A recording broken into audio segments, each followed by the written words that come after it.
pour WhatsApp sur le 5250 49 84. En studio, nous avons manager Burton, un formateur professionnel, et qu'on appelle vidéo, nous avons Balen Mounoussami, et Alain Janot, président de l'ONG Prévention routière avant tout, fait que joigne nous en appel vidéo. Bonsoir.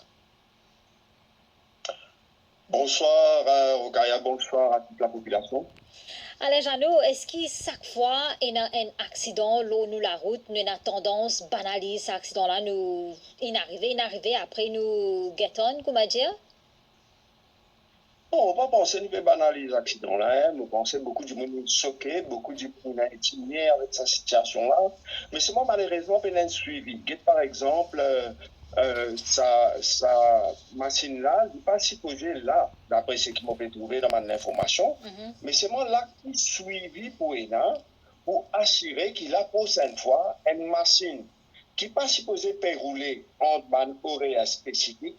Comment nous assurer qu'il nous applique la loi pour qu'il nous dissuade de la machine, roule dans ma horaire spécifique quand je passe pour les permis. Ça, c'est une première chose. Je ne pas penser peut banaliser, mais seulement la situation Maurice par rapport à la congestion routière, par rapport à nos réseaux routiers même, par rapport à déplacement pour le travail, par rapport à un bouleversement dans nos paysages socio-économiques qui viennent dérouler depuis les années 70 pour Vinazodi. Dans les années 70, nous tient une société agraire, nous tient un pays agraire, nous tient dans l'économie primaire, jusqu'en 1997. Vous connaissez l'industrie sucrière qui peut éponge 17% la main-d'œuvre. Ça veut dire 12% la main-d'œuvre. Ça veut dire 12% de monde. Ils ont pas dit d'être déplacés pour lui, à l'ébène, pour un travail, ou ça, dans les autres endroits. Si je type mon loisir, par exemple, je tiens le travail dans l'établissement mon loisir, je type 500 mètres, 1 kilomètre, je travail. Tandis maintenant, du monde disait déplacé depuis des loin, centralisé dans certains endroits, comme pour lui, comme à Eben, etc., pour le travail, et éventuellement, ça flux de personnes-là,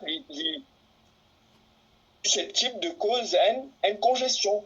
Mais c'est moi comment nous trouver, nous réseaux routiers, les pas bien développés pour adapter avec ce changement socio-économique là. Pour donner l'exemple, le nombre de véhicules qui ont augmenté de 1984 jusqu'à 2024 et qui augmente d'environ 948%. Alors que le réseau routier, il augmente de 44%.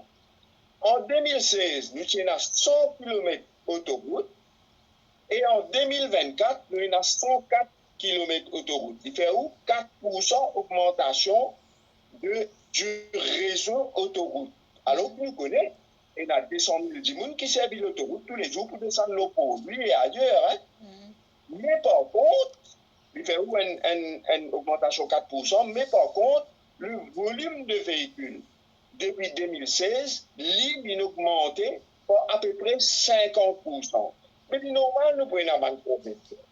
Et d'autant plus dans un contexte à côté de la décentralisation de travail, à côté de nous pas étudier de nouvelles possibilités de travail qui comment dire, freinent le déplacement tel que work from home, tel que flexi-time, tel que staggered work system, et n'est pas quelque chose qui nous est capable d'étudier. Et puis, il y a une citation pour faire le covoiturage. Et les affaires qui appellent l'autosolisme, ça veut dire qu'il y a des gens qui prennent l'auto, qui poussent le travail servir l'autoroute, right? Ça, système-là aussi, il n'est pas bon parce qu'il peut gagner 4 chaises qui est dans l'autoroute, il y a 5 chaises. Si tu es capable d'encourager, prends un monde qui les connaît, pas besoin de le prendre. Pour 4 là, c'est pas que ça fait, on fait l'arrangement, on prend un monde qui connaît dans le travail, ou bien travail, et l'autre jour, le monde là prend où, ou comprend où organiser. Mais seulement, ça, comment dire, qui sont implémentés maintenant même, mais il y a un développement long terme qui va penser ministère PPR, ça s'appelle Road Decongestion Programme, qui est depuis depuis 2-3 ans, ben, fait ça, il coûte environ 50 milliards, mais ça, il y a un long-term process. Et il besoin penser de manière très systématique pour qu'il est capable d'adapter avec l'évolution qui nous prenne dans la technologie, dans la manière de travailler, dans le type de travail même. Vous êtes déjà fini anticiper qui côté Bandimoun pour déplacer, est-ce qu'il besoin déplacer, est-ce qu'il nous besoin mettre plus beaucoup facilité de transport public, etc. Nous cause beaucoup de transport public. Mais le pays est assez bis. Oui. Pour réaliser, pour une population qui peut travailler, une population environ 600 000 de mémoire, un peu moins peut-être, nous avons environ 2000 bus publics. Pas assez. Et en plus, là, vous connaissez vous-même qui est au niveau de sécurité, au niveau de confort, tout ça, ça laisse à désirer.